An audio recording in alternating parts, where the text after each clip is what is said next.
Yes students, good morning. Chapter political democratic politics का second chapter federalism का question number 10। Examine the following pairs that give the level of government in India and the power of the government at the level to make laws on the subject. Mention against each which of the following pairs is not correctly matched. यानी state government state list, central government union list, central and state government concurrent list, local governments residuary powers. This question का answer ये है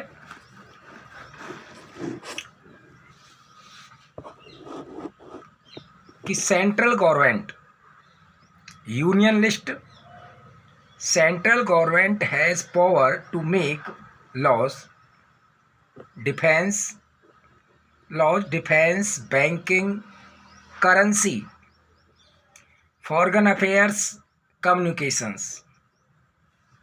state government state list, state government has power to make laws,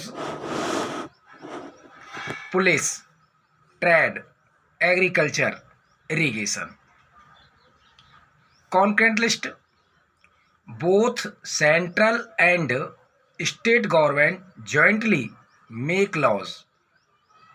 Education, forest, trade, marriage, adoption, succession. ये concurrent list के work हैं। इन पर वो कानून बना सकती हैं दोनों government, central government and state government. परंतु जब दोनों गवर्नमेंट में किसी सब्जेक्ट को लेकर कॉन्फ्लिक्ट होता है तो सेंट्रल गवर्नमेंट का लॉ मान्य होता है। रेसिड्यूरी पावर्स, यानी इन रेसिड्यूरी पावर का मतलब है इन तीनों लिस्टों के अलावा जो नए और सब्जेक्ट बचते हैं या तात्कालिक परिस्थितियों में नए सब्जेक्ट बन जाते हैं, उन सभी सब्जेक्ट पर सेंट्रल गवर्नमेंट कानून बनाती है। Parliament has power to make laws on all the matters which are not include in state and concurrent list. ना तो वो राज्य सूची में है, ना कॉन्करेंट लिस्ट में है, ना सेंट्रल लिस्ट में है।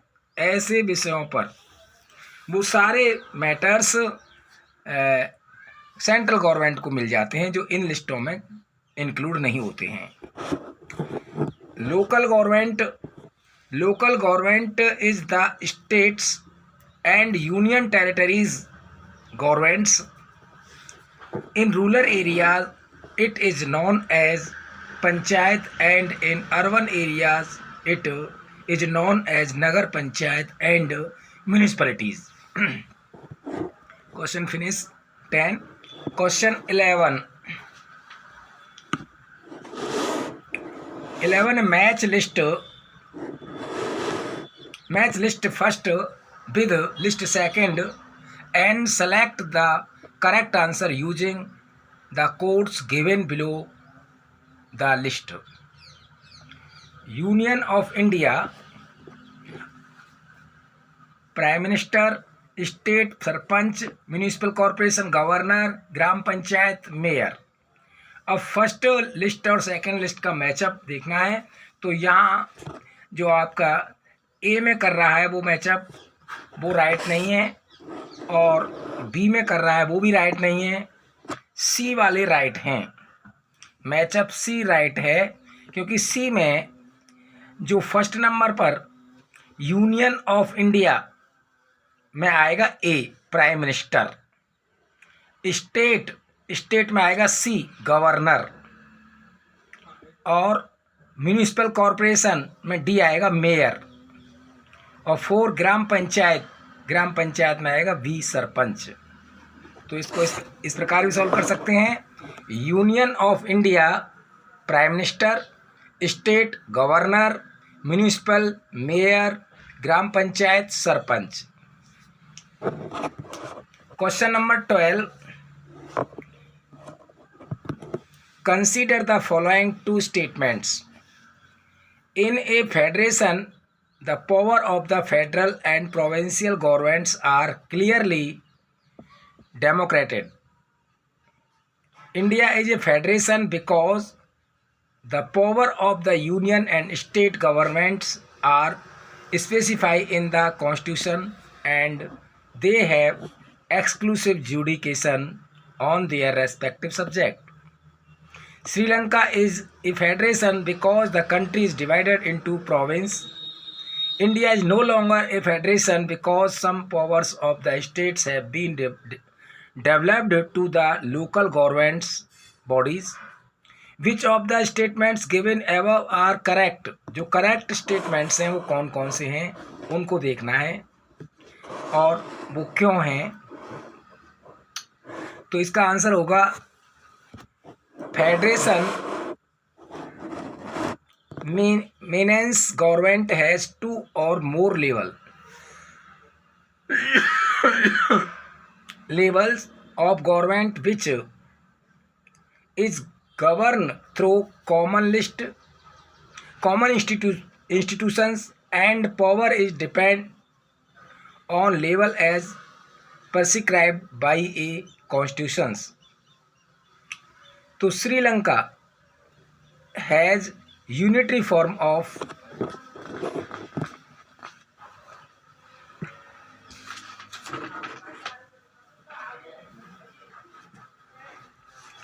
government where single government has all the power. तो इसमें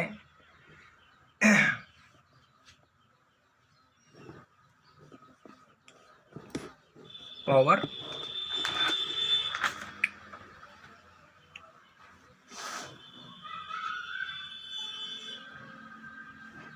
नेक्स्ट क्वेश्चन रह गया है अभी आपका फर्स्ट है locate the following states on a blank outline political map of India Manipur Sikkim Chhattisgarh and Goa.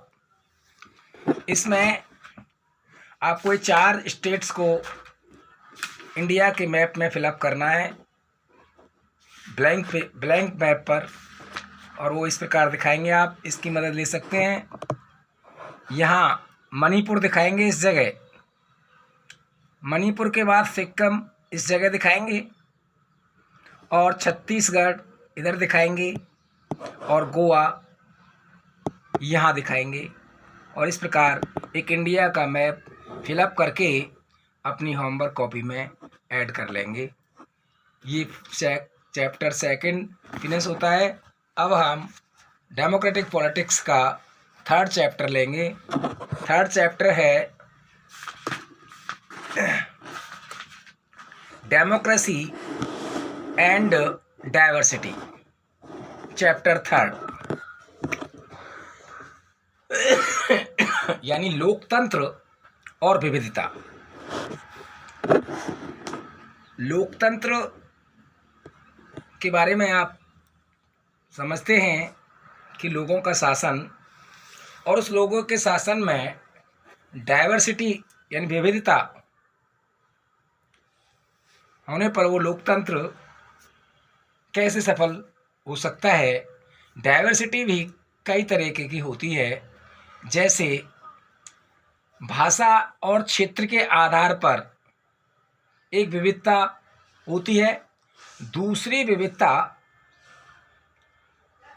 शारीरिक बनावट, वर्ग, धर्म, लिंग, जाति, कबीला आदि के आधार पर भी लोगों में काफ़ी विविधताएं होती हैं. इन विविधताओं में और इन विभिन्नताओं में और इन असमानताओं में हम किस प्रकार सामंजस्य बैठा करके लोकतंत्र को सफल बनाया जा सकता है, वो इस चैप्टर में हम पढ़ेंगे.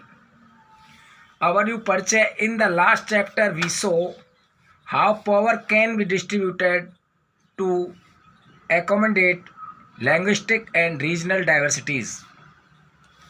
पिछले चैप्टर में हमने देखा कि भाषाई और क्षेत्रीय विविधताओं को साथ लेकर के एकोमोडेट करके चलने के लिए सत्ता का बंटवारा किया जा सकता है।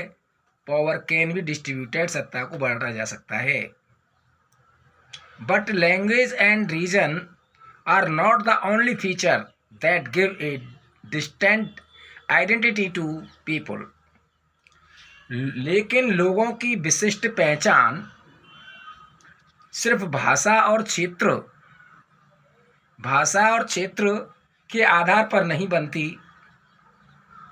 Sometimes people also identify themselves and relate with others on the basis of their physical appearance, class, religion, gender, caste, tribe, etc. कई बार लोग अपनी पहचान और दूसरों के साथ अपने संबंध, शारीरिक बनावट, फिजिकल अपीयरेंस, वर्ग, धर्म, लिंग, जाति, कबीला के आधार पर के बेसिस पर परिभाषित करते हैं। In this chapter we study how democracy respond to social differences, divisions and inequalities. इस अध्याय में हम देखेंगे कि किस तरह लोकतंत्र सारी सामाजिक विभिन्नताओं, अंतरों, असमानताओं के बीच सामंजस्य बैठा करके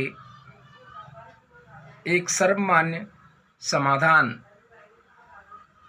समाधान की कोशिश करता है। We begin with an example of public expression of social division. यहाँ हम सामाजिक विभाजनों की सार्वजनिक अभिव्यक्ति का, पब्लिक एक्सप्रेशन का एक उदाहरण के जरिए अपनी बात को कहने की कोशिश करेंगे। We then draw some general lesson about how social differences can take various forms. इसके बाद हम डिस्कशन करेंगे कि सामाजिक विभिन्नता, सोशल डिफरेंसेस कैसे अलग अलग रूप धारण करते हैं। We then turn to how democratic politics affects and is affected by these social diversities। और फिर हम यह देखेंगे कि सामाजिक विभिन्नताएं, सोशल डाइवर्सिटीज, लोकतांत्रिक राजनीति, सामाजिक विभिन्नता और लोकतांत्रिक राजनीति किस तरह एक दूसरे को इफेक्टेड करते हैं, एक दूसरे को प्रभावित करते हैं।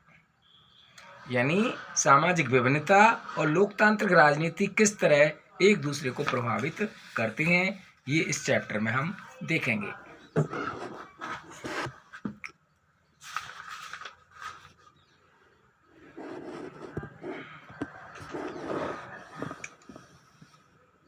ए स्टोरी फ्रॉम मैक्सिको ओलंपिक्स, या मैक्सिको ओलंपिक की कहानी है। The picture on this page depict an important landmark in the history of the civil rights movement in the United States. इस पृष्ठ पर छपी तस्वीर यूनाइटेड स्टेट यानी अमेरिका में चले सिविल राइट्स मूवमेंट, नागरिक अधिकार आंदोलन की एक प्रमुख घटना से संबंधित हैं। The represent the medal ceremony of the 200-meter race in the 1968 Olympics held at Mexico City. सन 1968 में मैक्सिको सिटी में हुए ओलंपिक मुकाबले की 200 मीटर रेस के पदक समारोह की तस्वीर है। The two man standing with clenched fasces upraised and heads bowed while the American national anthem was played are the US athletes Tommy Smith and John Carles. The two men standing with clenched fists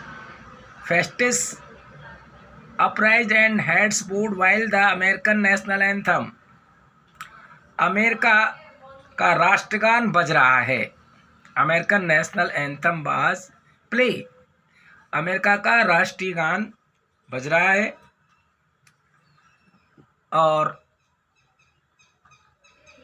सिर यानी फेस्टिस अपराइज्ड and heads board, सिर झुकाए और मुट्ठी ताने हुए जो दो खिलाड़ी खड़े हुए हैं वे अमेरिकी धावक हैं, अमेरिकी एथलीट्स हैं, टॉमी स्मिथ और जॉन कार्लेस. अमेरिका का राष्ट्रगान बज रहा है, लोग सिर झुकाए और मुट्ठी ताने हुए दो खिलाड़ी खड़े हुए हैं, वे अमेरिकी एथलीट्स हैं, उनका नाम है टॉमी स्मिथ और John Carlos. They are African American, ये अफ्रो अमरीकी हैं, अफ्रीकन मूल के हैं, अमेरिका में रहते हैं. They had won the gold and bronze medals respectively, इन्होंने क्रमशः स्वर्ण और कांस्य पदक जीता था.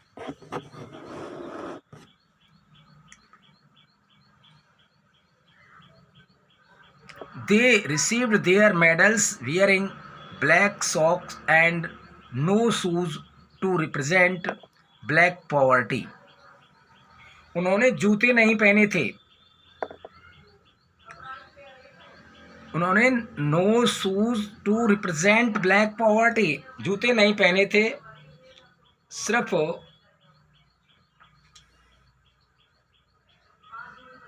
सॉक्स, ब्लैक सॉक्स और सिर्फ मोजे चढ़ाए पुरस्कार लेकर दोनों ने यह जताने की कोशिश की, यह दिखाने की कोशिश की कि with this gesture they tried to draw international attention to racial discrimination in the United State. सिर्फ मोजे चढ़ाए पुरस्कार लेकर दोनों ने यह जताने की कोशिश की थी, जूते नहीं पहन रखे थे, कि अमेरिकी अश्वेत लोग गरीब हैं. The black gloved and raised clenched fist were meant to symbolize black power. Smith ने ब्लैक ग्लोब और the silver medalist white Australian athlete Peter Norman wore a human rights badge on his shirt during the ceremony to show his support to the two Americans. जो Smith ने अपने गले में एक काला muffler, a black gloved and raised clenched fist were meant to symbolize black power, यानी काला muffler जैसा परिधान भी पहना था जो अश्वेत लोगों के आत्मगौरव का प्रतीक था, यानी उनकी शक्ति का प्रतीक था.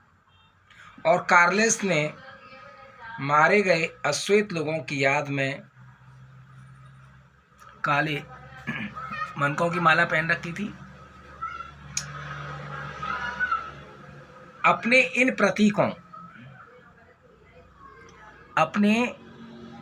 इन प्रतीकों सिंबलाइज और तौर तरीकों से उन्होंने अमेरिका में होने वाले रंग भेद के प्रति अंतर्राष्ट्रीय बिरादरी में ध्यान खींचने की कोशिश की है. और the silver medalist white Australian athlete